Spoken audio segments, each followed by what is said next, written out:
chance de faire un Vendée Globe voilà, sur un super bateau pour une première fois, avec une super équipe qui s'est montée, qui est assez jeune. Il y a une super ambiance et puis avec des partenaires aussi, Teamwork, partenaires historiques qui sont vraiment un sponsor. Voilà, c'est Valérie Régorès, c'est des amis, c'est des proches. Quand on s'envoie des messages, il y a des petits cœurs, des petits smileys partout. Et je pense que c'est pas le cas de tous les coureurs. Et puis aussi avec Teamwork, avec Team Snap qui est un sponsor historique de la voile. Donc voilà, je crois que vous ne pouvez pas vraiment rêver mieux pour un premier Vendée.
La chance de faire un Vendée Globe voilà, sur un super bateau pour une première fois, avec une super équipe qui s'est montée, qui est assez jeune.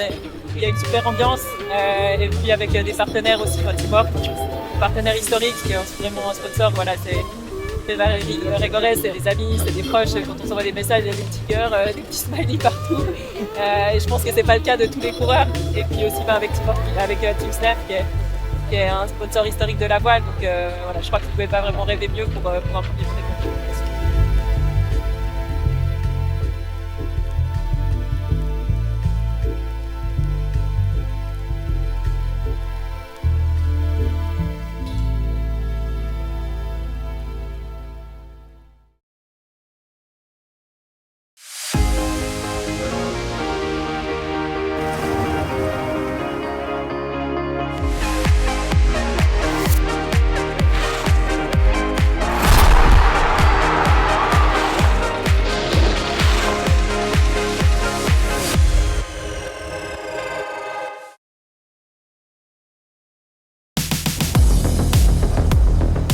There's nothing like the thrill of discovering a new ski spot, but you can't underestimate the challenge. Okay, Simon, go left at the beginning, then right. Let's rip it. That's why you need someone by your side who knows the terrain, no matter how experienced you are. That was a good one. Let's do it again? Yeah.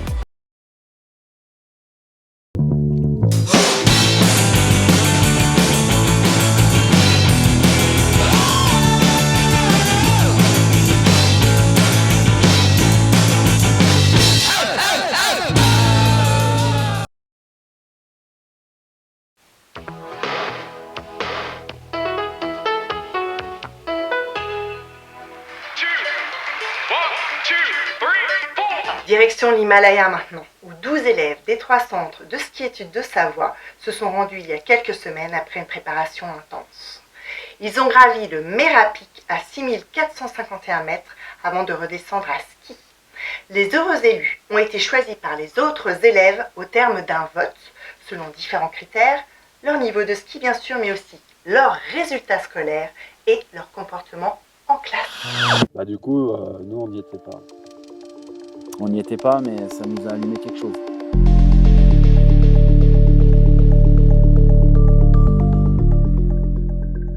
Les choses ont fait qu'on a rencontré Yorick à une fête de la Frisky Academy. On discutait de montagne, on discutait de tout ça avec Yorick, avec Xav. On lui a glissé qu'on avait un projet d'un 8000. En entendant la discussion, je leur ai dit mais pourquoi vous venez pas avec moi? Moi je pense qu'organiser une expédition à l'automne sur le Manaslu. C'était le bon moment pour différentes choses par rapport au fait que un demi-siècle ça se fête. Le fêter sur un sommet ça peut être sympa. Et de fêter aussi un autre anniversaire, c'était les 10 ans de la Frisky. J'appelle Laurent pour un truc pour la Frisky Academy. Et là il me dit ouais non en septembre je pourrais pas avec Xav, on part en Himalaya. Et là je dis quoi? Sans moi? Et là je dis bah non, moi je suis pas d'accord, je veux venir. Et voilà d'où c'est parti.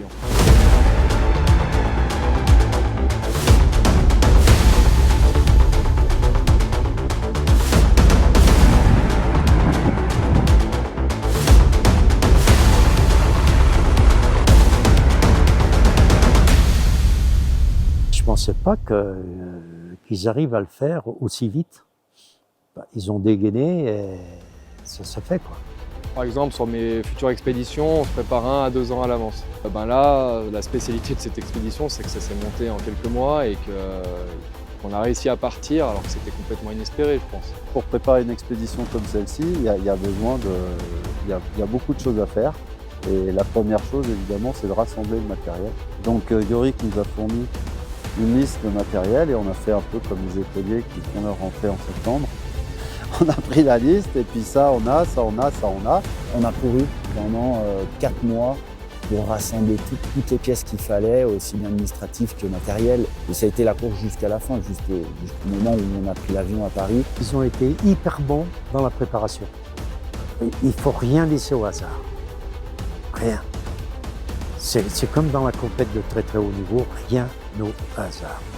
Ceux qui réussissent dans le très très haut niveau sont des gars hyper organisés, très organisés. Et ça prouve que ce sont de très grands professionnels. On a la chance d'avoir toujours vécu en montagne et du coup finalement marcher, escalader, grimper, c'est quand même des choses qu'on a l'habitude de faire au quotidien. Bon, c'est sûr qu'il faut avoir une bonne condition physique, mais il faut être capable et il faut le faire. 2-3 mois avant, c'est de monter un peu en altitude avec du matériel, donc un sac qui est entre 10 et 15 kilos et il faut toujours avoir un peu ce poids-là et de marcher pendant des heures. Je me disais de toute manière que ces mecs étaient des freeriders, donc forcément des montagnards. Donc à ce niveau-là, ça ne me posait aucun problème réel, je ne me posais pas trop de questions pour eux. Concernant la prépa, moi j'avais fait une grosse saison de ski de rando, ensuite je m'étais préparé pour l'étape du Tour en vélo et derrière j'ai couru comme un débile. Du coup finalement en fait ma prépa physique ça faisait 1 an que je l'avais faite. Personnellement je me suis préparé avec la technique de l'hypnose qui m'a permis de me préparer à être détendu dans un milieu nouveau. Quand je suis sorti de l'avion, je me suis juste dit c'est parti.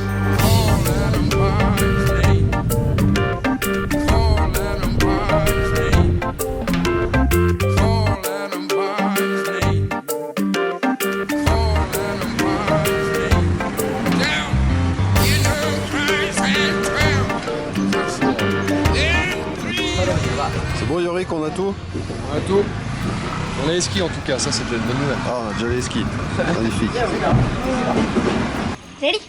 Ready. My name is Jasmine Gimire. And I live in... And I live in Bishar Seven Lamzun, Chandara.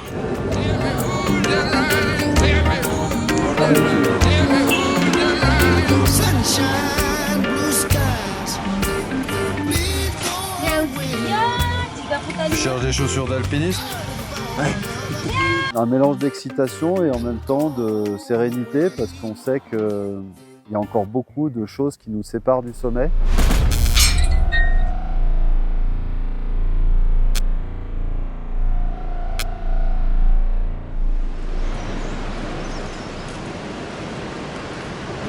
Namasté.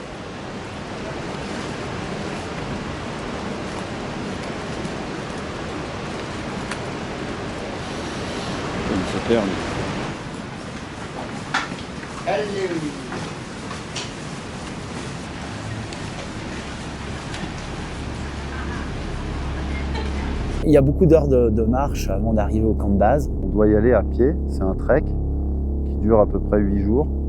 Et c'est l'occasion déjà de se mettre dans l'ambiance. Donc là, notre corps commence à s'habituer progressivement à l'altitude.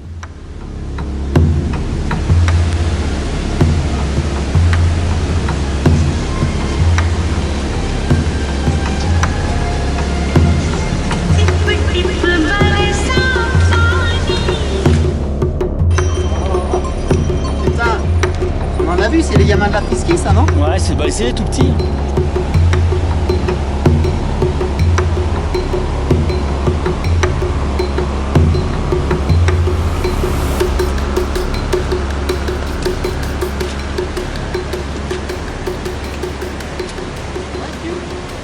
Toujours dans la pampa. On arrive à bientôt 3000 mètres. Donc là, un trek pas facile dans des conditions très humides. À essayer de se protéger au mieux de l'humidité. Donc au début, tu t'habilles beaucoup, tu te protèges avec des parapluies, puis ensuite, en fait, tu te débarrasses de tout ce que tu as sur toi parce que tu es quasiment plus trempé de sueur que trempé de la pluie. Bon, là, on vient de passer les 3000 mètres et on est vraiment sous la flotte. Bon, le chemin il est vraiment gras, mais ça va, on prend le temps.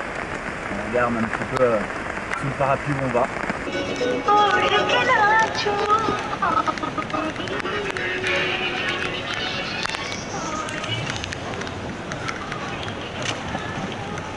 T'as mis le pied dans l'eau, j'ai vu. Wet. Et là, il faut être prêt parce que là, on est chargé comme des mules. Et c'est ça qui peut nous faire perdre quelques cartouches si on n'est pas préparé. On peut mesurer toute la puissance de l'Himalaya.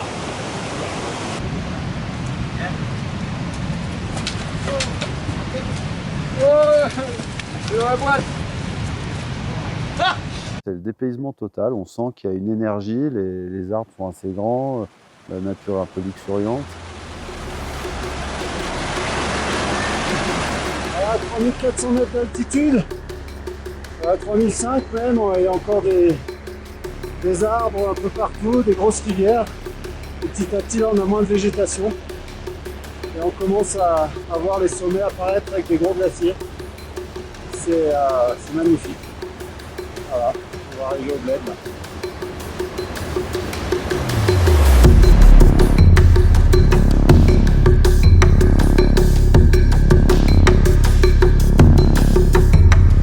We walk to Bintang village at 3,700 meters.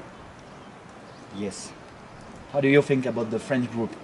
Good. Good? Yeah, today is a hard job.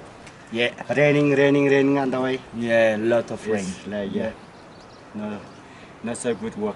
Yeah, but we did it. You did. À partir du moment où tu pars, tu vas faire que perdre de l'énergie parce que tu n'es pas dans ton environnement habituel.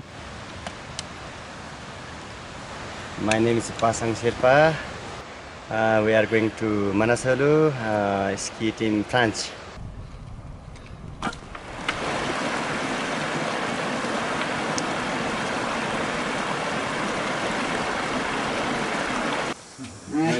You are crazy man. You are crazy man.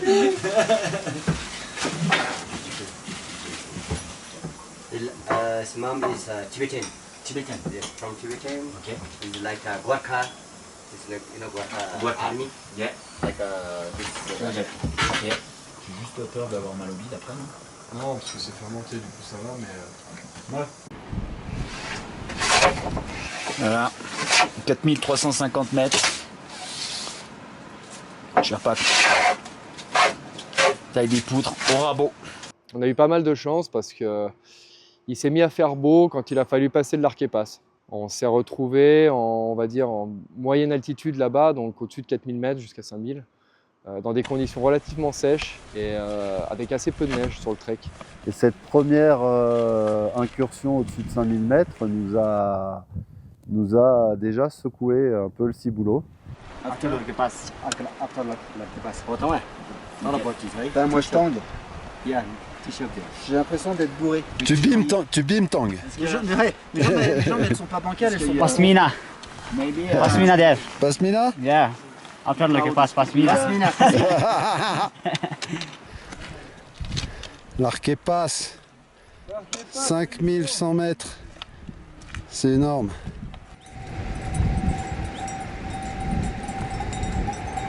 On vient de passer 5000. Yorick devant, avec un énorme sac. On est parti avec des sacs énormes parce que nous, l'objectif, c'était de partir avec les skis du bout du trek et finir avec les skis au sommet du Manaslu. Et aussi parce qu'on avait dans l'ambition de porter une grande partie de notre matériel, même si on avait des Sherpas de soutien. Ben nous voilà à l'Arquepas, à plus de 5000 mètres d'altitude. On est toute l'équipe ensemble, c'est génial, on a des bonnes sensations, c'est un vrai bonheur d'être là. Il y a une belle énergie qui se dégage de ces montagnes, on lève le nez, il y a les sommets à plus de 3000 mètres au-dessus. Et c'est vraiment cool. Et si on peut regarder, on voit le dessus des nuages, comme quand on prend l'avion, c'est ouf. C'est un vrai bonheur. Commentaire. J'ai mis un peu de crème solaire, on sait jamais, les UV, UVA, UVB sont violents en Himalaya. Merci. Il faut que je m'hydrate. T'as mal à la tête? T'as mal où? J'ai mal partout.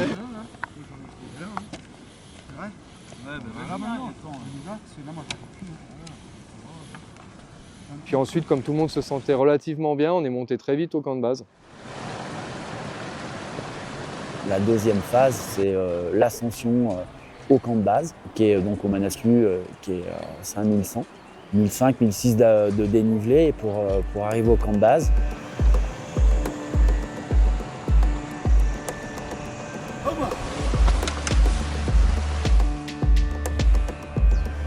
Dernier jour de trek, on va au camp de base et le Manaslu c'est là-haut, et là-haut derrière je sais pas ce que c'est, mais c'est gros.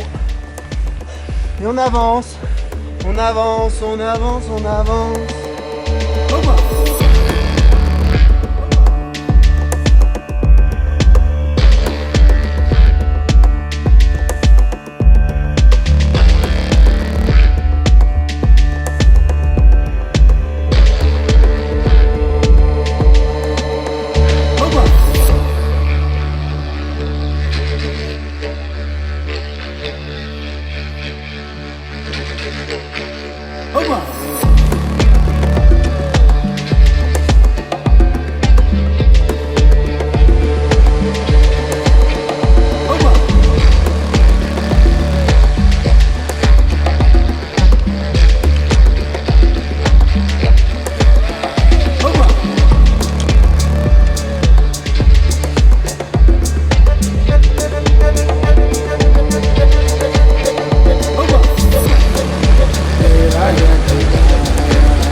Ah, finally.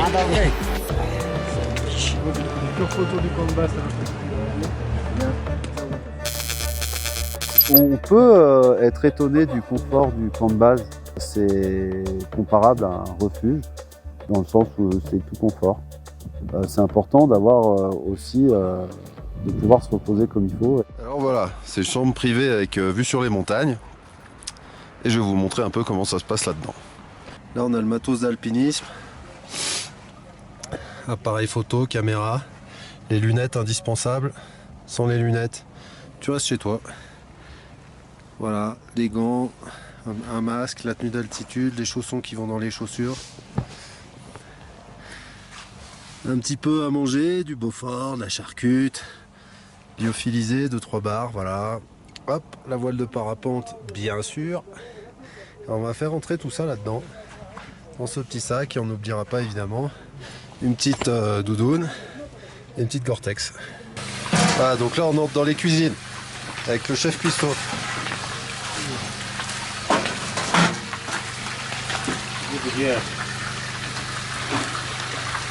Le nœud à ce moment-là, c'est de réussir à calmer tout le monde. Parce que quand tu es au camp de base, tu as envie de grimper, mais la clé d'une expédition comme ça, c'est la patience. Je sentais que les mecs, ça leur démangeait les spatules, quoi. Ils avaient envie d'en découdre un peu et de faire du ski.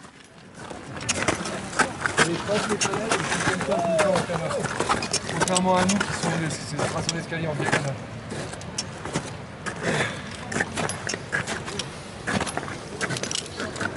D'accord. Avec la main, tu vas 1, 2, 3. C'est facile là parce qu'on est 2 pieds à plat et j'ai les 2 mains. Et quand tu es dans la verticale, c'est hyper important. Tac, on visse. Et après on y va. Tu fais quoi là? Alors là, la lunule. Ouais. 2 trous dans la glace pour en mettre une petite cordelette et faire un point d'amarrage. Ok. Pareil qu'il faut pomper avec le cul. Regarde, hop, pompage. Il n'y a pas 36 000 solutions pour se préparer à ce genre d'altitude. Il faut monter doucement et puis il faut passer du temps en altitude pour bien s'acclimater. Si tu fais un comparatif avec une programmation de sportif de haut niveau, tu sais qu'il y a des paliers à passer pour atteindre un objectif. Finalement, en fait, là-haut, c'est pareil. Tu sais que ton corps, il a besoin de s'acclimater à l'altitude. Du coup, tu fais l'ascenseur. Alors, qu'est-ce qu'on fait aujourd'hui? Aujourd'hui, on va faire un dépôt au camp 1. Du coup, on est chargé comme des mules. On tape 5005. On va poser tout le matos de ski, c'est lourd. On se protège du soleil au max parce que là, ça bodaille franchement. Et il est que 8 h du matin. Donc, on va avoir chaud. Namaste. How are you? And good. Is the snow good at Comfrey? Yeah, it's Yeah? good. To ski, you think it's going to be good snow? Between of, It's ice or? between of Camp 2 and Camp 1 is not that much possible to do ski because there is a lot of creepers and a lot of serac. But above that, yes. Voilà, c'est la montée au camp 1 avec Yorick. Yorick devant. Laurent et Nax sont derrière avec Passang. Voilà, on monte tranquille, il fait grand beau. C'est magnifique. Donc, Il fait pas trop chaud. il fait pas trop chaud, c'est vraiment une montée agréable. On est vraiment trop heureux d'être là, de profiter de ces beaux moments et de se projeter sur la suite. Donc le Sherpa qu'on a vu nous a dit que là les conditions étaient bonnes. C'est cool.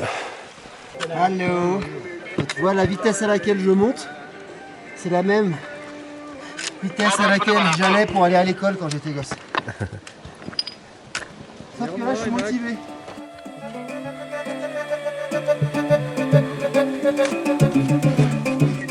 Salut Marc Dorcel.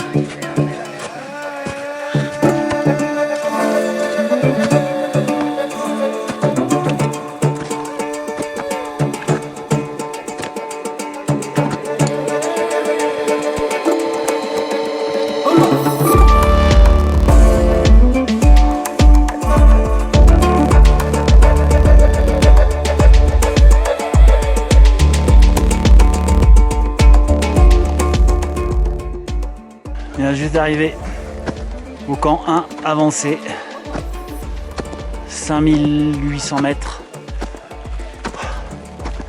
J'ai le sac, il est trop lourd, mais ça va.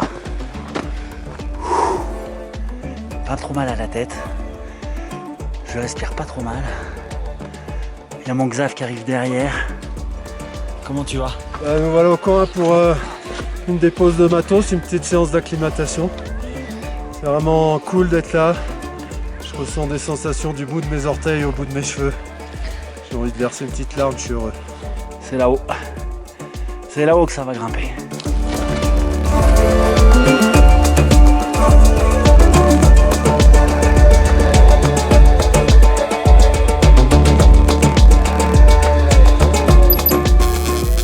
Les marches, elles sont longues, mais elles sont belles. Aujourd'hui, on va au camp 1. Demain au camp 2. Ok. C'est parti là. Gros sac, grosse expédition, grosse aventure. Ça fait partie de l'acclimatation, c'est ça? Voilà, on va s'acclimater, ouais. On va s'acclimater avec des gros sacs. On va habituer le corps à l'altitude pour faire l'ascension. 8163, ouais. étape par étape, step by step, on y va doucement et puis la semaine prochaine, si tout se passe bien avec la météo tient, on ira au sommet. Avec les skis, j'espère. Yorick, dans la montée au camp 1.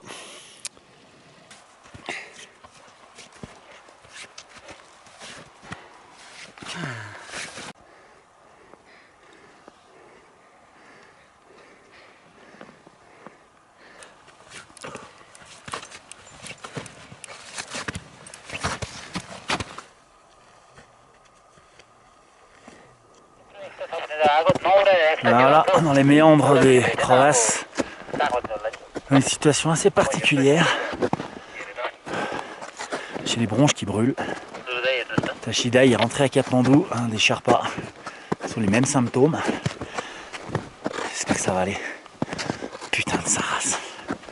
J'ai dû redescendre dans la vallée à 3500 mètres d'altitude pour me refaire la cerise. En haute altitude, souvent j'ai un peu envie de vomir, que j'ai mal à la tête et tout ça, puisque ça m'arrive régulièrement, même ici en Tarentaise. Et puis là-bas, ça n'a pas manqué en fait. Et là, ouais, j'ai eu quand même un moment où je me suis dit, putain, ça c'est vraiment pas cool.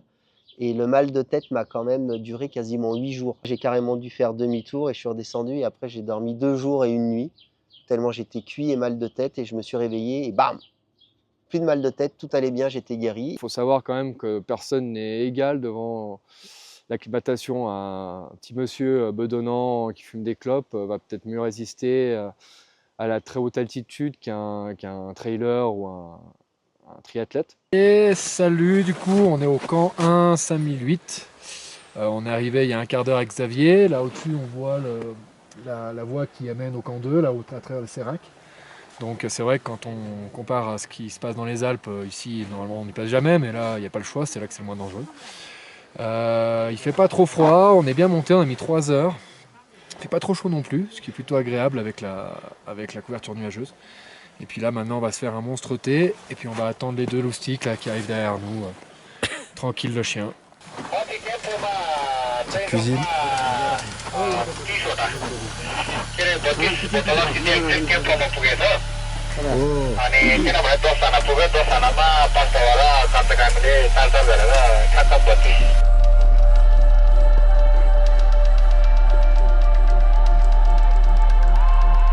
Ça y est, c'est parti. Camp 1, camp 2. Acclimatation. On a des petits sacs de 2,5 kg chacun. C'est super.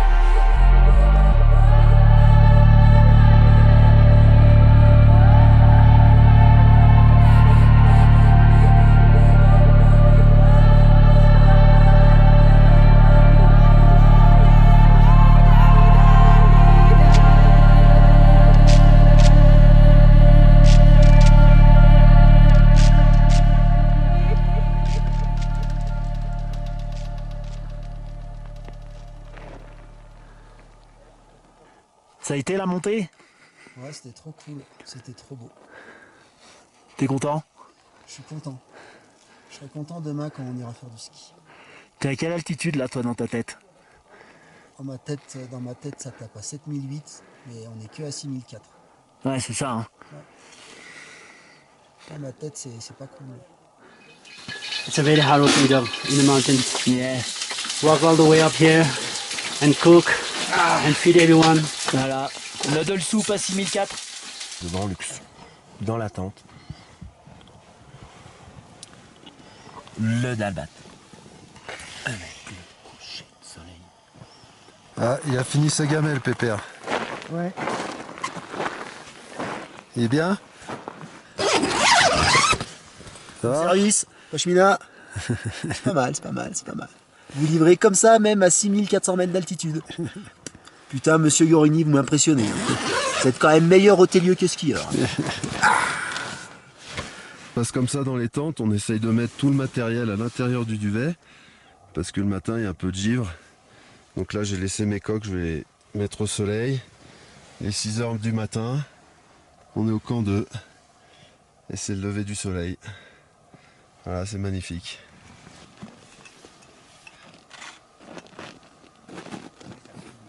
Service compris? Service compris. Bon matin. Ouais. C'est le thé aromatisé à 6004.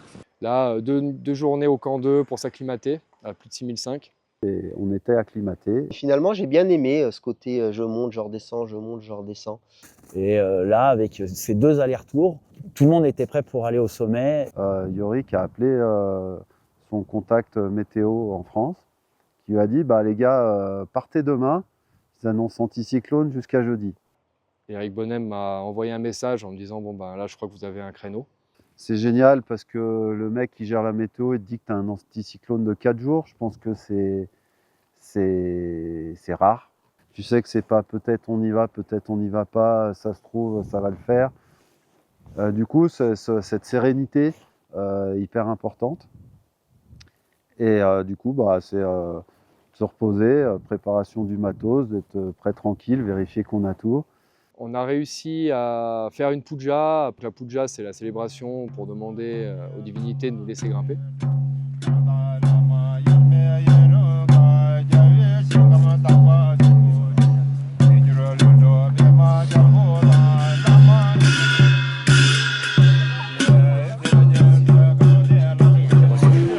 Good luck.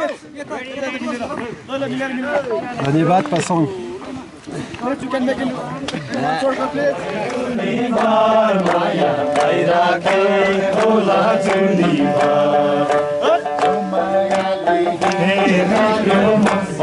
Just for you?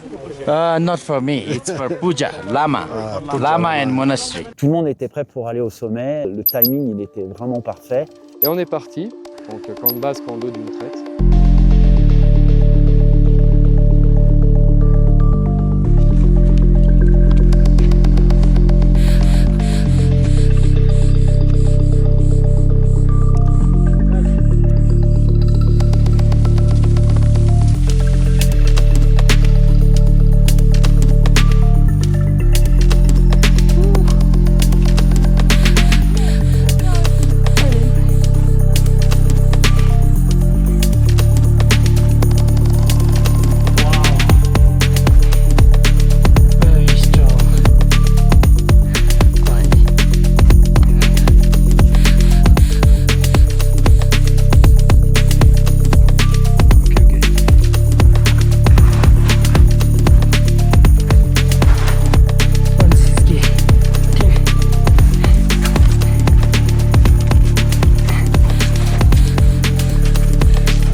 Voilà, le soleil se couche sur le camp 2 à 6300.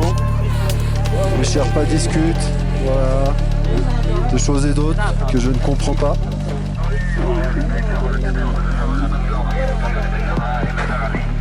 On se prépare, on s'équipe pour passer la nuit. Le sommet, la lune. Puis là, on va aller voir les alpinistes. Les alpinistes qui se préparent pour l'ascension de demain. Alors, on est en monstre prépa là. Vous êtes chaud? Grave. On fait un briefing complet là sur qu'est-ce qui va se passer demain. Donc l'idée c'est de faire une petite halte au camp 3 et puis et d'enchaîner tout de suite au camp 4. Et on se disait qu'au camp 4 on va se mettre tous les 4 dans la tente et on va faire des grosses bulles. On va se faire des grosses bulles. C'est génial.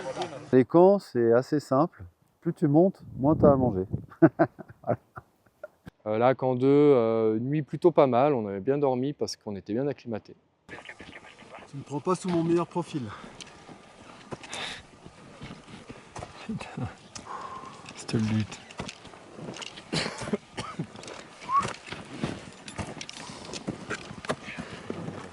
C'est dur. C'est dur. Voilà, on est à l'arrêt complet. On fait 4 pas, on s'arrête. On est à 6005 ou 6006, j'en sais rien. Mais il faut faire preuve d'une patience incroyable. Camp 3 avec les Sherpas. Sherpa machine. 6006. On a mis 2 heures. Là, il y a les brutes là. Et ensuite, on a décidé de ne pas s'arrêter au camp 3. Le camp 3, c'est l'endroit où il y a eu les accidents il y a plus de 10 ans là. Le réel problème de ces expéditions en très haute altitude, c'est l'époxy, le manque d'oxygène. Au-dessus de 8000, on appelle ça la zone de la mort, c'est pas pour rien. Le risque peut être géré en prenant de l'ox. Donc nous, c'était notre choix dès le départ. L'idée, c'était vraiment d'avoir une bouteille, de l'utiliser à la montée et à la descente pour le ski aussi. Du coup, on est monté au camp 3. Là, au-dessus du camp 3, on a mis les masques.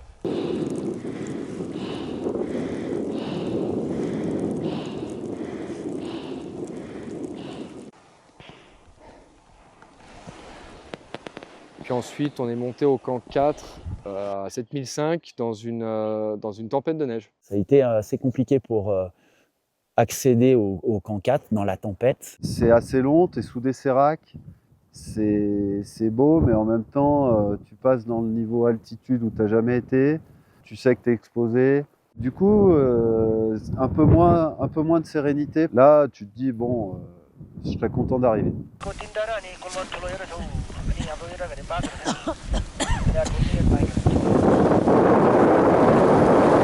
Et du coup, il n'y avait personne sur la montagne parce que quand il neige, les gens ne grimpent pas généralement. Mais nous, on avait des bonnes informations du routeur qui nous indiquait que le lendemain, on avait une fenêtre météo sans vent et dans le grand beau. Donc on a persévéré, on est monté jusqu'au camp 4.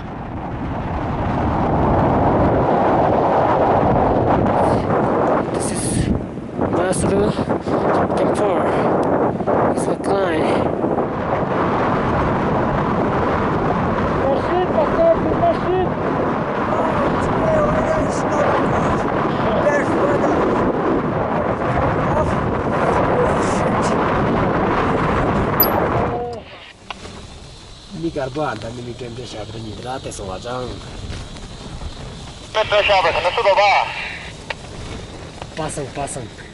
On est au camp 4 à 7400 mètres.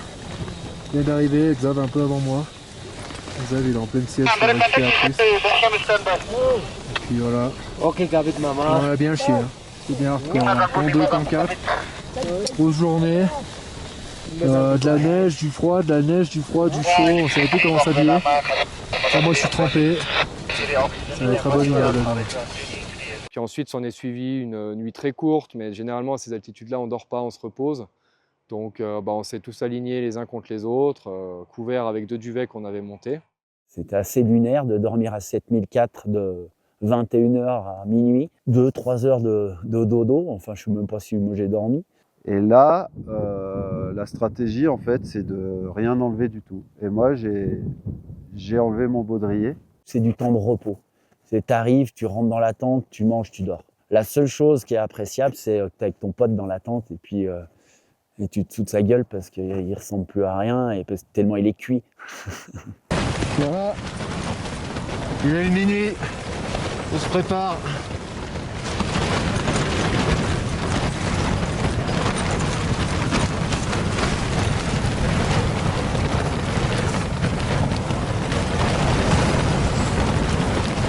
Ça souffle. Et du coup, à minuit, quand on s'est levé, j'ai dû déjà le retrouver. Et après, j'ai mis, je pense, plus d'1 quart d'heure à le mettre. Quelque chose qui, ici, dans ton salon, ou quand tu vas grimper ou quoi, ça te prend à peu près 12 secondes. Et ça m'a fait péter les plombs. Parce que je me dis, mais c'est pas possible, quoi. Du coup, voilà, j'ai perdu ce temps-là, j'ai perdu ce quart d'heure que si j'avais gardé mon baudrier, j'aurais pas perdu. Voilà. Par contre, j'ai gardé mes chaussures, j'ai pas eu froid aux pieds, j'étais bien. Il y a tout qui était bien. J'ai attendu un peu mon pote Ruby qui avait enlevé ses chaussures, lui. Donc moi, le baudrier, lui, les chaussures. J'ai eu du mal à remettre mes coques, mes chaussons dans la coque. Et à chaque fois, j'avais un pli. Et j'ai essayé 1 fois, 2 fois, 3 fois, 7, 8 fois, où j'avais toujours un pli au bout des orteils, au bout du pied, qui m'appuyait assez fort. Et puis, à force de refaire la manip, mais c'était tellement physique, tellement dur de faire cet effort-là, de mettre le pied dans la coque de chaussures de ski, ça m'a beaucoup épuisé. Et à un moment donné, j'ai senti que ça allait mieux, mais c'était pas le top, c'était pas résolu ce problème technique avec mon pied droit. Je crois que c'est 2 heures. On est parti vers le sommet, donc Enak et moi devant. Xavier et Ruby derrière. On est partis tous les deux dans une belle montée, dans une nuit magnifique. Moi, j'avais pas du tout envie que le soleil se lève parce que la nuit était carrément dingue. Voilà, on montait doucement, mais on montait très bien, à un rythme qui allait très bien, où tu avais le temps de... Tu peux pas marcher très vite en fait, et c'est pas le but non plus. Et vu qu'on n'était pas pressé par le temps par rapport à la météo, eh ben, c'était serein. Voilà, difficile parce que tu fais un effort, mais en même temps, tu sens que ce que tu vis, c'est complètement unique. Ces altitudes-là, on est en dessous de 100 mètres à l'heure. T'es en mode 3 pas, je m'arrête 30 secondes, 3 pas, je m'arrête 30 secondes. Alors, dans cette montée, dans la nuit qui était très claire, eh ben, t'es un peu perdu les repères spatiaux. Tu comprends plus trop les distances. On marchait, puis là je voyais 2 frontales qui partaient à droite, qui étaient parties avant nous, qu'on a rattrapé plus tard. Et je me disais, bah, c'est bon, ils ont le bon chemin. Puis là, il y avait d'autres frontales à gauche. Je me disais, mais qu'est-ce qu'il fout le mec là-bas tout seul? C'était incompréhensible.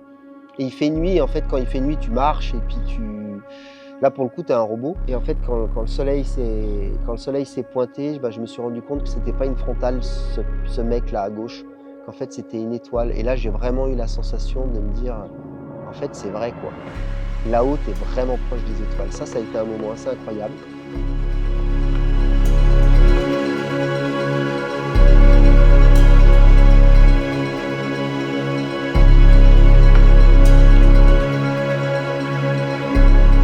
Chose que du coup tu as envie de vivre, tu as envie que ça dure et tu sais que ça va s'arrêter quand tu vas redescendre.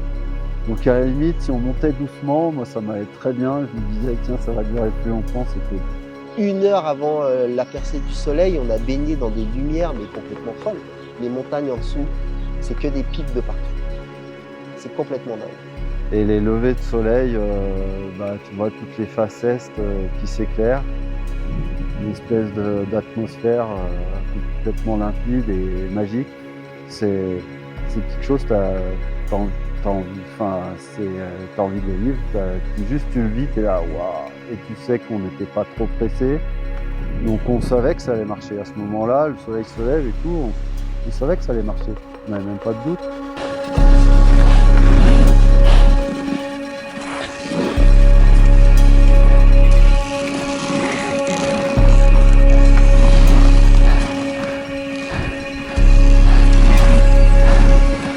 Avait pas mal de problèmes parce qu'il était toujours malade en fait. La phase où le seuil où tu passes les 8000 mètres a été très dur pour moi physiquement parce que j'avais vraiment comme un poignard qui était sur les poumons là, et c'était une sensation désagréable mais que j'arrivais vraiment à gérer. Zav m'a vraiment poussé et aidé parce qu'il était derrière moi et il sentait que je réduisais en force. Et ça a été fort et tu le sens.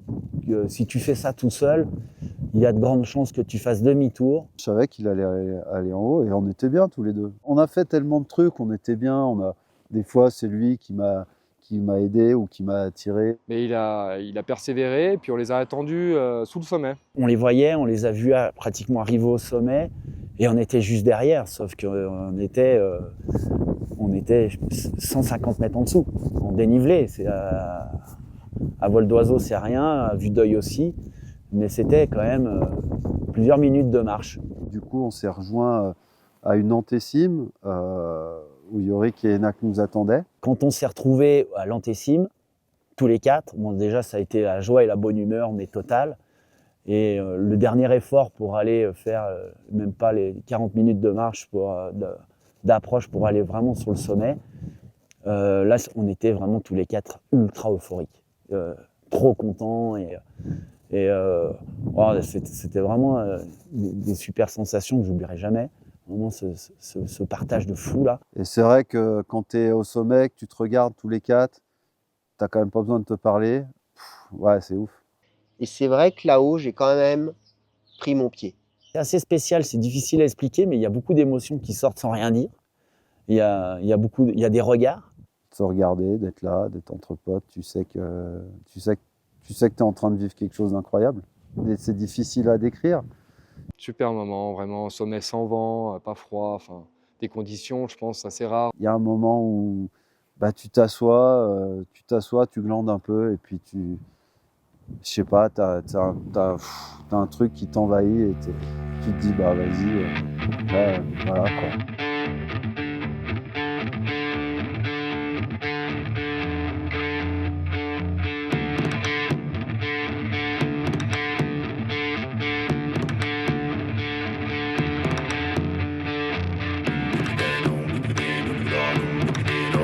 Vas-y, regarde, on est là, on a nos skis sur le dos, nos pompes aux pieds, et on est là. Et on était bien juste là ensemble. Puis ensuite, on a mis les skis, puis là, bon, c'était plus la même mayonnaise.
Ça nous tenait à cœur de mettre les spatules sur un mini aussi quand même. Finalement, moi, la sensation que j'ai eue, c'est que dès que j'ai mis mes skis, ça y est, c'était la liberté. Je rentrais dans mon univers à moi, qui est la descente et qui est le ski.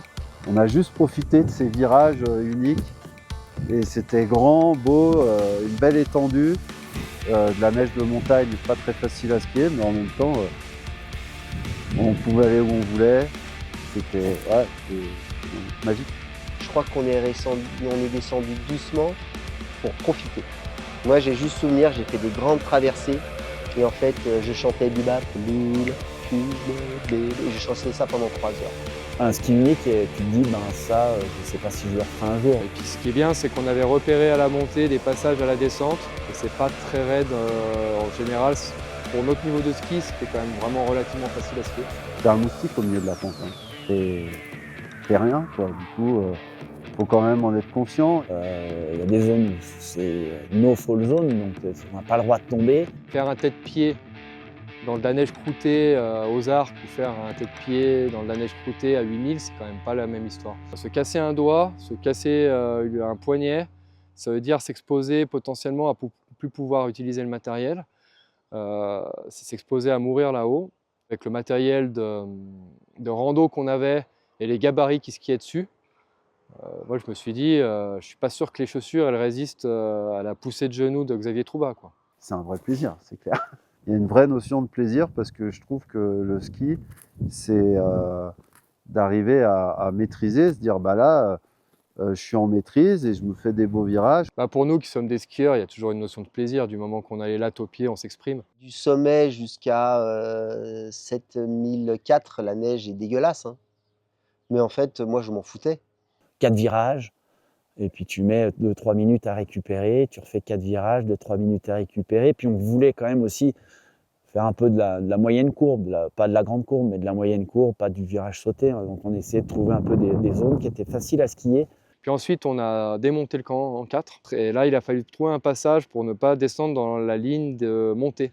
Là, on est dans des parties de ski à plus de 7005 qui sont, je dirais, à un peu plus de 45 quand même, avec des lignes de fuite assez impressionnantes. Du coup, là, on fait de la pente raide, clairement. Et là, on a décidé d'essayer de trouver une ligne dans les séracs.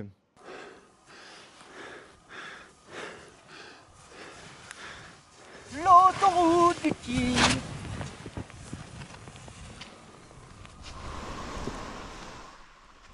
On a fait de la puff, là la neige était cool. Le bas de la descente à ski, on a trouvé des très beaux virages entre les séracs et les ponts de neige. Et notre pari, il a payé parce qu'on a tout fait à ski, on n'a pas eu besoin de déchausser ou de désescalader. Et ensuite, ça nous a donné accès à une immense pente qui descend jusqu'au camp 3.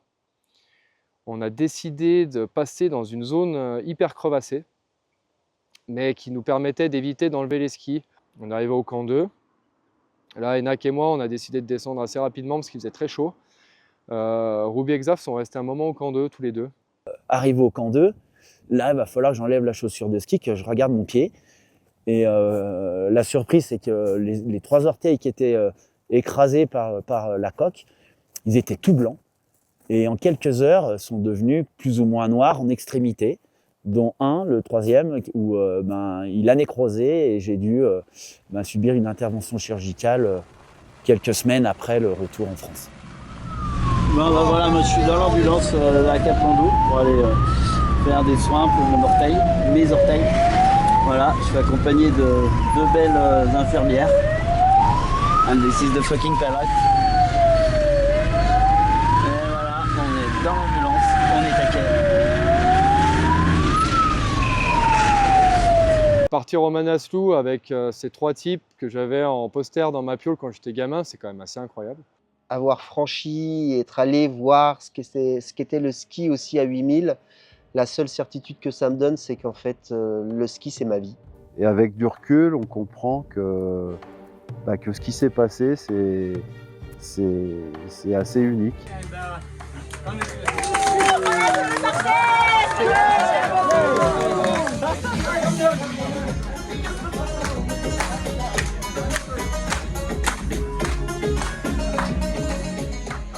Ça nous a paru naturel, mais que finalement, cet aléa ou cet aléa ou cet aléa ou cet aléa aurait fait qu'on n'aurait pas pu être tous les 4 au sommet. Je pense qu'on part avec quasiment 0 chance d'arriver au sommet tous ensemble et en bonne santé. Et encore moins de chance finalement de descendre tous à ski et sans qu'il se passe quoi que ce soit de terrible sur la descente. Pour moi, nos chances, elles étaient de 100% météoriques plus. Et maintenant, en connaissant le milieu, effectivement, je pense que nos chances d'arriver à 4 sommets au départ, là, je sais pas, c'est autour des 20, 10, 20%. C'est un exploit. Maintenant, avec les moyens, les médias, etc., les exploits sont rabaissés. Tout le monde trouve les choses normales. Non, c'est pas du tout normal. Le facteur qui a déterminé la réussite de l'expédition, clairement, je pense que c'est la détermination. En fait, ce qui est incroyable sur une expédition comme ça, c'est qu'il n'y en a pas un qui a la même histoire, pas le même ressenti, pas le même vécu, pas les mêmes douleurs, pas les mêmes peurs. Mais finalement, on a fait le même voyage. Un voyage à la descente unique. Et quand tu redescends en ski, tu arrives en bas, tu te demandes si ça a existé, c'est vrai, ouais, c'était vrai. Ouais, c'est dingue. Qu'ils aient fait ceci, c'est pour montrer qu'à 50 ans, qu'ils sont là, qu'ils sont bien présents. Je trouve que c'est très inspirant de voir que des mecs de 50 ans aillent fêter leurs 50 ans en skiant à un sommet de plus de 8000 mètres. Je pense que c'est quelque chose qui est très inspirant pour les gamins de l'après-ski.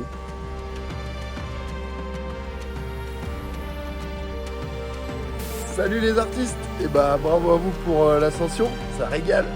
Vraiment un grand merci parce que vous suivre dans cette si belle aventure, c'était dingue. Bravo les gars, c'est une super source d'inspiration. C'est la preuve qu'avec de l'ambition et de la détermination, on peut réaliser ses rêves. Oh les 4 fantastiques, vous avez skié un 8000, c'est énorme. Une petite vidéo pour vous féliciter pour votre Manalu, un 8000 incroyable. Bravo les gars pour votre ascension, franchement c'était une belle aventure à suivre. Vous nous avez régalé. Yo, vous avez atteint les sommets de la liberté et merci de nous avoir fait rêver. Énorme respect les gars, vous êtes des machines. Bravo les copains et merci, vous nous avez encore fait rêver.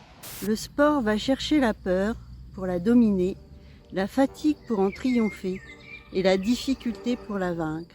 Yorick pour moi c'est un vrai chef de cordée, c'est un vrai leader, c'est un bonhomme. Voilà, c'est quelqu'un qui a une expertise et une culture de la montagne et de la nature et de la performance qui m'épate.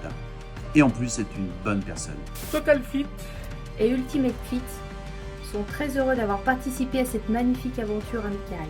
Il n'y avait absolument aucun doute que grâce à vos corps d'athlètes, grâce à votre amour pour les courses longues et l'endurance, grâce à vos ventres de marathoniens et votre gabarit de trailer. Il était évident que vous alliez arriver au sommet, j'en ai jamais douté. Mais quel exploit que d'être redescendu de cette énorme montagne avec votre si faible bagage technique à ski. Ça c'est fou, je pense que vous avez épaté tout le monde à ce moment-là. Trop fier de vous et comme on dit, moujik. Donc chapeau et bisous. Et vous avez encore envoyé du gros. Respect pour tout ça. Bravo à tous. En tout cas, nous serons là pour les prochaines expéditions. Juste un petit truc qui va pas du tout, je trouve, dans cette aventure, c'est que vous m'ayez pas appelé, quoi. Bon, note pour la prochaine. Bon, vous nous avez empêché de dormir, mais on a kiffé. Ah, vous avez fait le Manaslu, bordel! Et de voir que c'est mon père qui l'a fait et qu'il est arrivé tout en haut avec ses copains et qu'il est redescendu en ski en plus. Franchement, c'est remarquable et je suis super fière de lui. Bravo, vous êtes des bêtes. Et puis un petit clin d'œil à notre ami Cocoy en direct de Corset de la Pagliera en bas. Ciao. Ciao. On va faire des sommets? Yeah!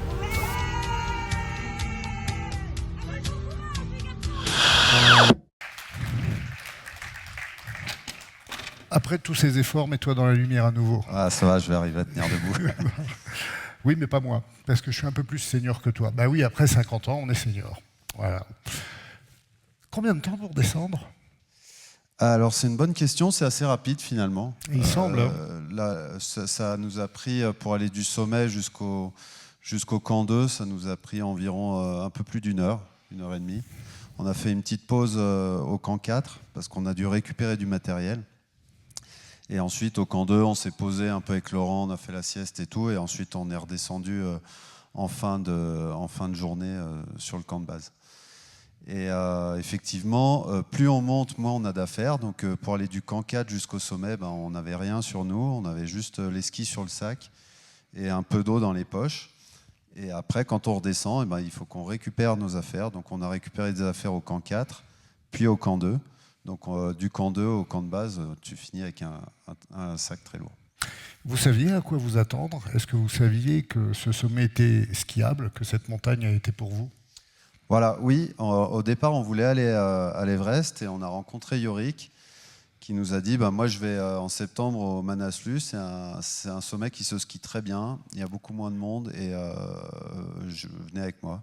Donc on s'est décidé assez rapidement et on y allait effectivement pour la skiabilité. Voilà, on est tous passionnés de ski, on a un passé de skieur et on était animés de pouvoir de faire du beau ski en altitude. 8100 et quelques, c'est ça? 8163. Ouais.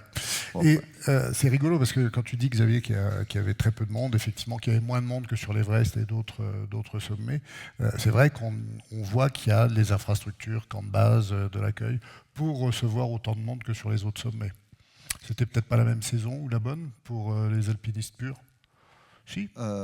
Oui, c'est un sommet qui est comme... oui, il y a des infrastructures. Donc le camp de base, il est monté et démonté chaque année. En fait, les sommets, ils se font qu'une certaine période de l'année.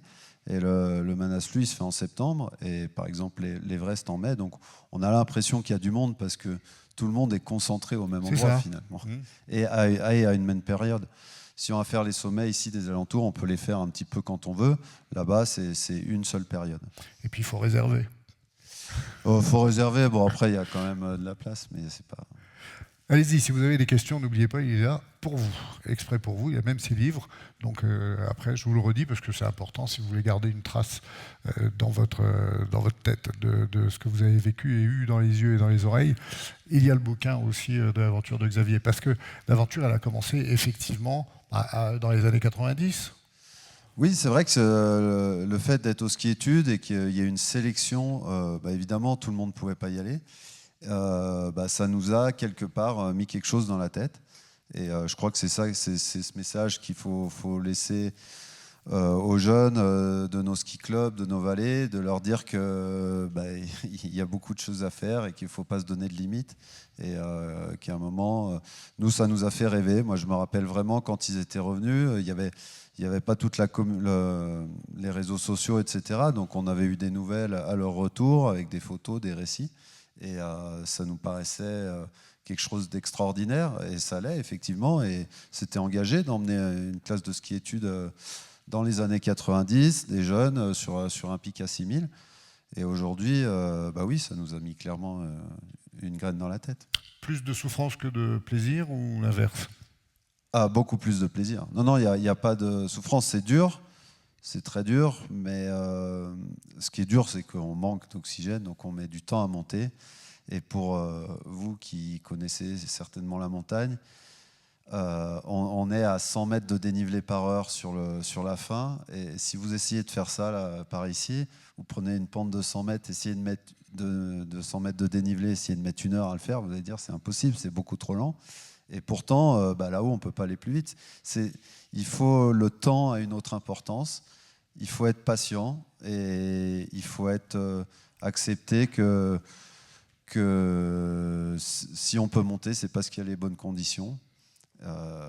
Parce que tout est extrême et on est vraiment un petit moustique là-haut. Et il faut juste tout faire comme il faut et tout mettre en place pour arriver. Un peu de modestie, quoi. Non, mais c'est ouais. vrai. Vous avez pris le micro. Allez-y. Oui, bonjour et bravo. Donc, vous descendez en ski du sommet jusqu'au camp 3, je crois. Oui, jusqu'au camp 2. Au camp 2. Et ensuite, comment vous descendez Ensuite, on est descendu en ski aussi. On s'est arrêté au camp 2. Et ensuite, il y a des passages dans les crevasses. Donc, c'est là qu'on a utilisé les cordes, mais en gardant les skis. Et on a fait les rappels avec les skis, etc. Et après, on a fait des traces sur la trace de montée par-dessus les...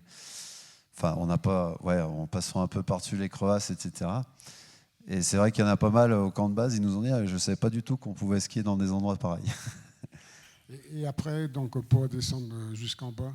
Eh ben, juste avant d'arriver au camp de base, peut-être 200, 300 mètres au-dessus, c'est des cailloux. Donc là, il n'y avait plus de neige. Donc on a remis les skis sur le sac et après on est descendu à pied. Voilà. Et le camp de base, il est un petit peu... il y a la vallée qui est à 3006, le camp de base au-dessus à 4008. Donc ensuite, on est resté un petit peu au camp de base et ensuite on est redescendu à pied dans la vallée pour rentrer. Bon, on ne fait pas ça en claquant des doigts, j'imagine. Ça se prépare quand même en combien de temps?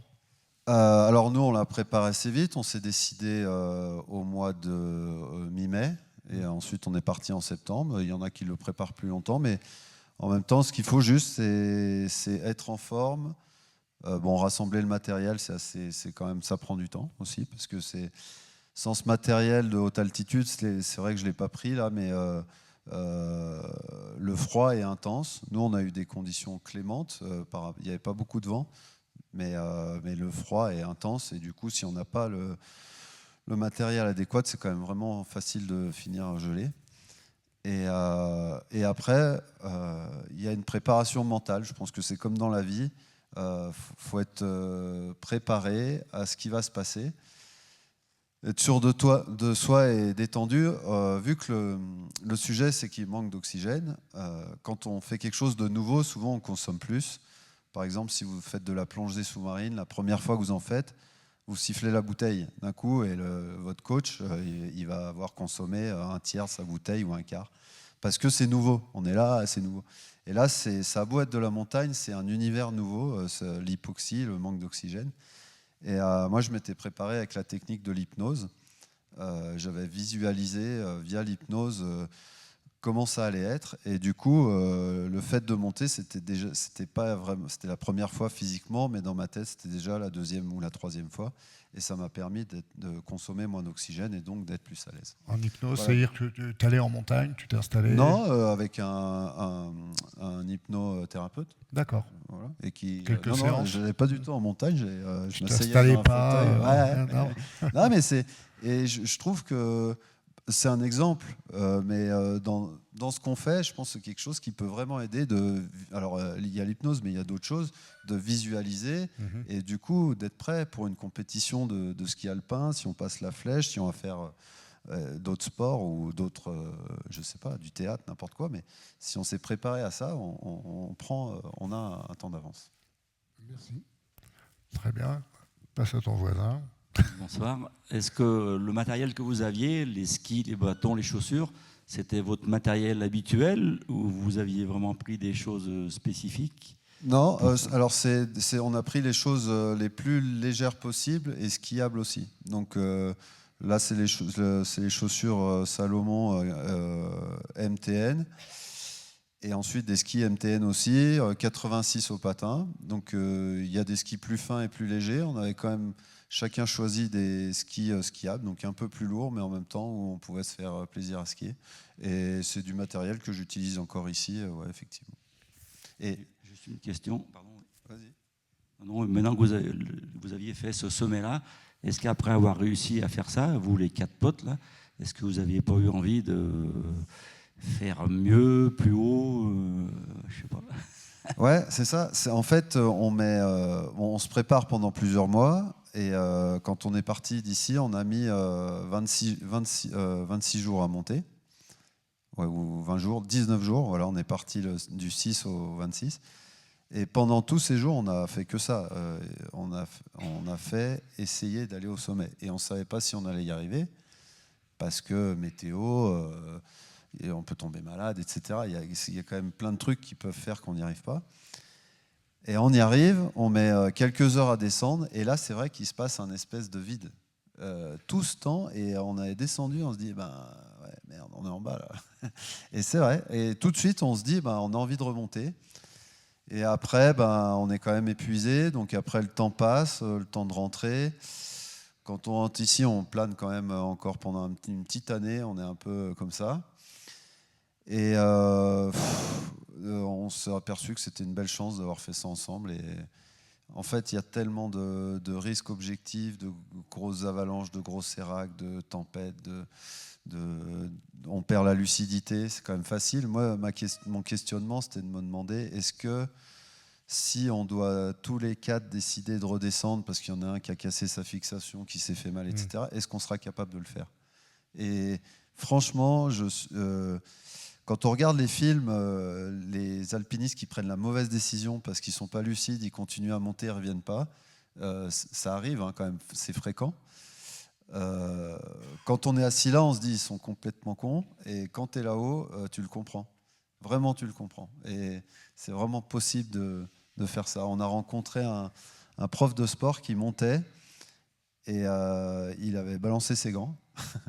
Et donc Yorick, on avait déjà discuté avec lui, c'est un Français, et en montant, il lui dit toi, tu prends ton Sherpa, tu remets ton masque oxygène, tu redescends tout de suite. Il a mis un quart d'heure à l'expliquer.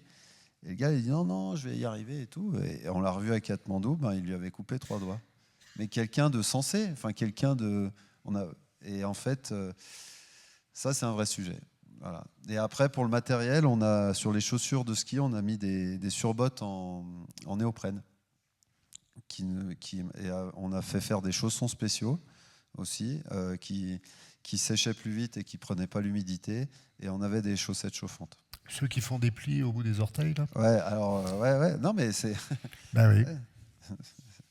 Qu'est-ce qui a été la plus grande découverte? C'est l'ascension ou la descente? Parce qu'il y a peut-être moins de surprises quand on maîtrise le ski, comme ça. Oui, la descente, c'était pas découverte. La découverte, c'est le manque d'oxygène, et c'est quelque chose qui peut être addictif. Et moi, je peux comprendre les gens qui se disent je vais en refaire plein, parce que c'est un état qui est vraiment sympathique. C'est une ivresse. C'est une ivresse qui est comme la narcose en plongée, j'imagine. Et on a envie de revivre ça. D'autres questions? Le micro est revenu à sa place tout seul comme un grand, merci. Vous le voulez? Prenez-le. Pendant ce temps-là, Xavier, juste un mot. Est-ce que quand tu fais des descentes là en ce moment, ici sur le massif par exemple, tu repenses à ce que tu as vécu? Ça, c'est la première chose. Et puis qu'est-ce que ça veut dire mauvaise neige au-dessus de 7006? Oui, alors j'y repense souvent. C'est vrai que ça restera dans notre mémoire. Et mauvaise neige, c'est pas vraiment mauvaise neige, c'est simplement c'est de la neige froide, soufflée. Et il y a beaucoup de vent là-haut, ouais. Et du coup c'est pas très régulier, donc des fois c'est un peu plus mou et des fois ça accroche un peu. Et on était obligé quand même de skier en prudence parce que il n'y a pas de secours. Voilà, la blessure n'est pas envisageable. Et voilà, il n'y a pas de secours. Et les Sherpas, on voit les Sherpas, ils sont nés là-haut, ils sont quand même vraiment très forts, c'est leur montagne. Ils marchent plus vite, on voit un peu, des fois ils sont derrière nous, ça ne leur pose pas de problème, mais ils sont pour autant pas capables à 8000 mètres de te porter secours. Donc en fait, tu es tout seul. Et si tu es 4, bah, tu mets en danger tes 3 potes. Ça fait envie. Non, mais effectivement, on en a gardé sous le pied pour cette raison. Voilà. Et voilà, c'est de la neige de montagne, comme on peut en avoir ici aussi. D'accord, on y reviendra.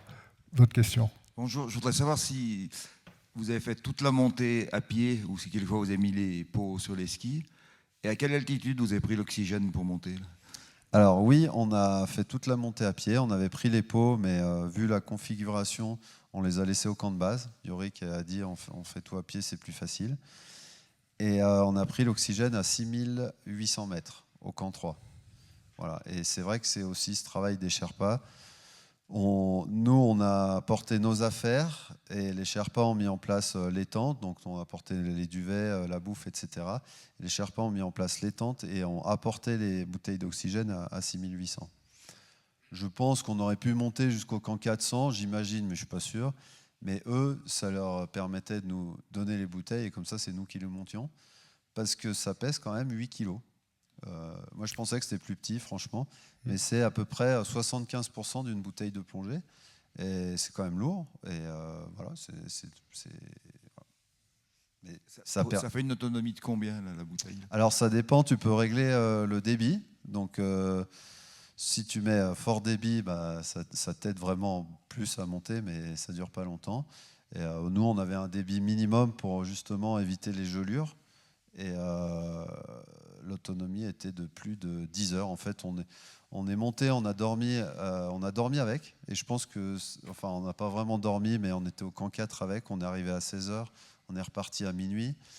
Et ça aide quand même en altitude. Dans le camp là, à 7004, avec le vent fort, t'es pas très bien quand même. Et je pense que l'oxygène, pour le coup, aide à être un peu mieux.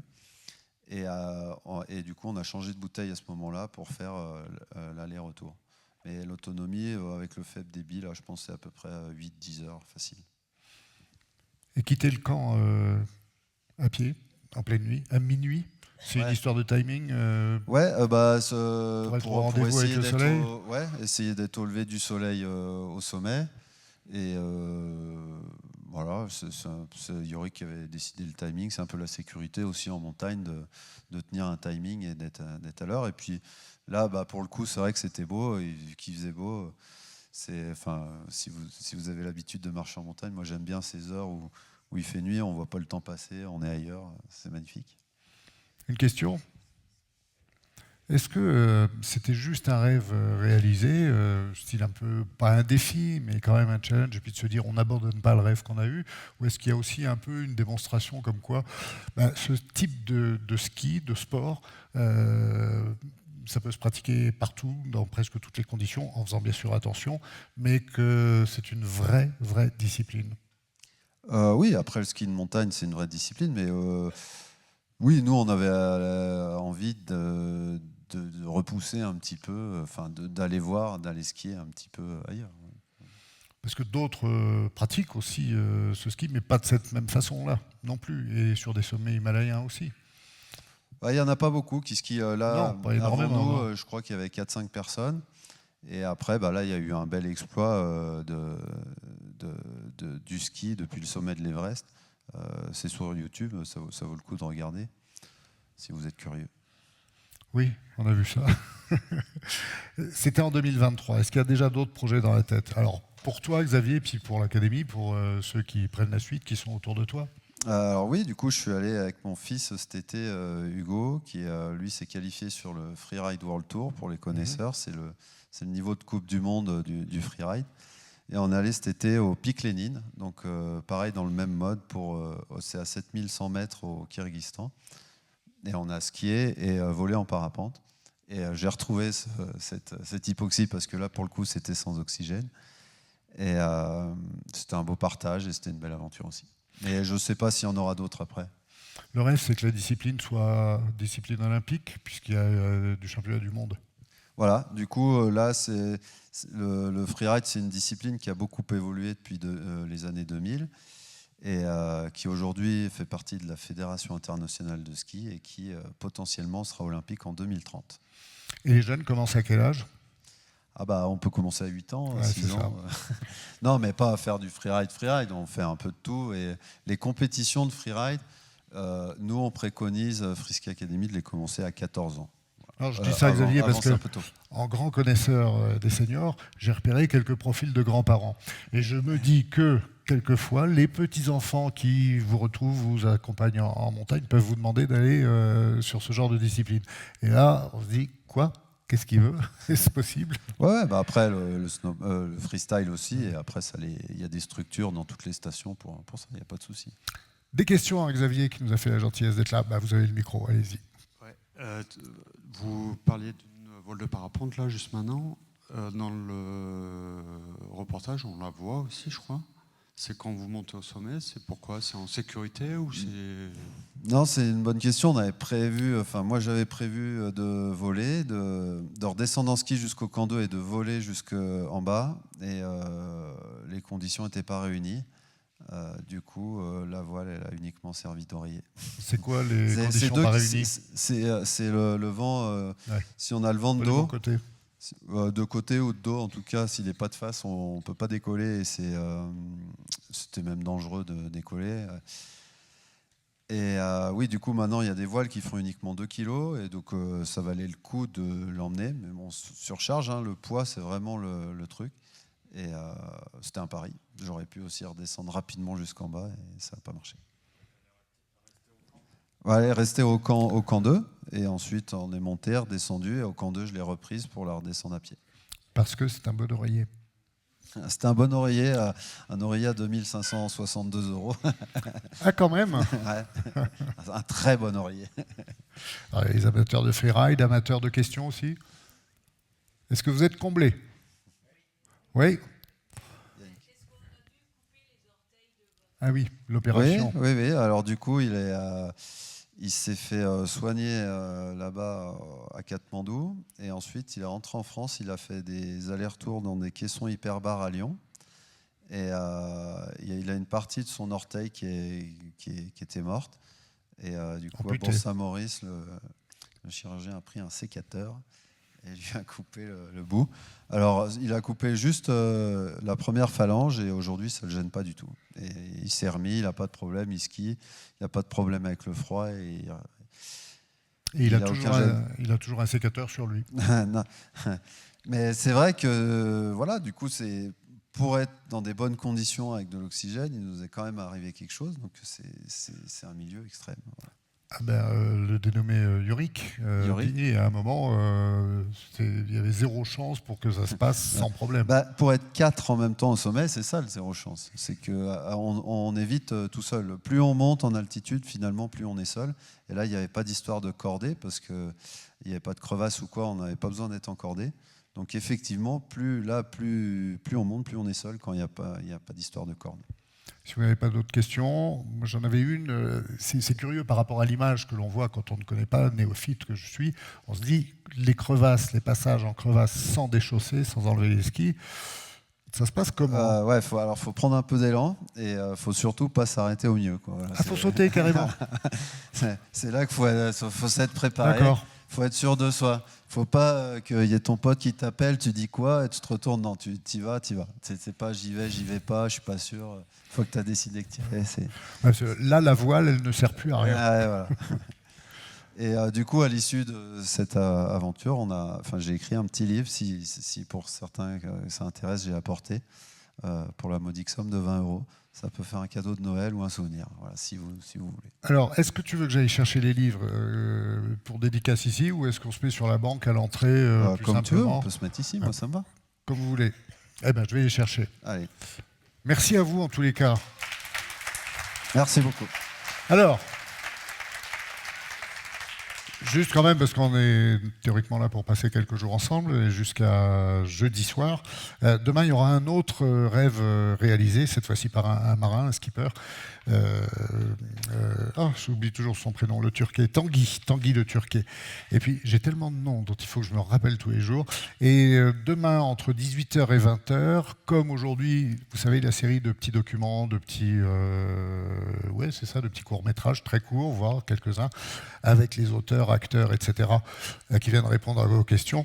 On parlera montagne essentiellement, notamment de poésie verticale avec Daniel Dulac, le dit Dudu que tout le monde connaît et qui nous fait partager quelques moments avec Sylvain Tesson, bien sûr. Tony Sbalby est là, il participe au Trophée Mer Montagne. Il a gagné la Pyramonta, il la connaît. Et puis on parlera justement d'une discipline qui est intéressante et qui rentre dans les Jeux cette année en Italie, le ski alpinisme. Intéressant. Et puis, attendez, on a quand même une star, hein, Ivica Kostelic, le skieur croate, qui est là aussi pour nous montrer, nous parler de liberté, justement, avec un très joli film qui s'appelle Freedom. Et enfin, Antonin Chiberch. Alors, je ne sais pas s'il sera là, mais il est assez exceptionnel comme sportif, il est assez rigolo et intéressant. Il a choisi, à l'âge de 30 ans, 31, je crois, de faire du ice cross. Je ne sais pas si vous savez ce que c'est le truc des fous qui prennent des patins à glace, des bowers en général, des patins de hockey, et qui se mettent à fond dans les pistes de bobsleigh, par exemple. Vous voyez ? Bon, ben on verra ça demain, si vous êtes là, entre 18 et 20h. Belle soirée, merci en tout cas. Tu as les livres, Xavier est là avec les livres, et s'il y a besoin, j'ai le stylo, tu as besoin ? Tu as ?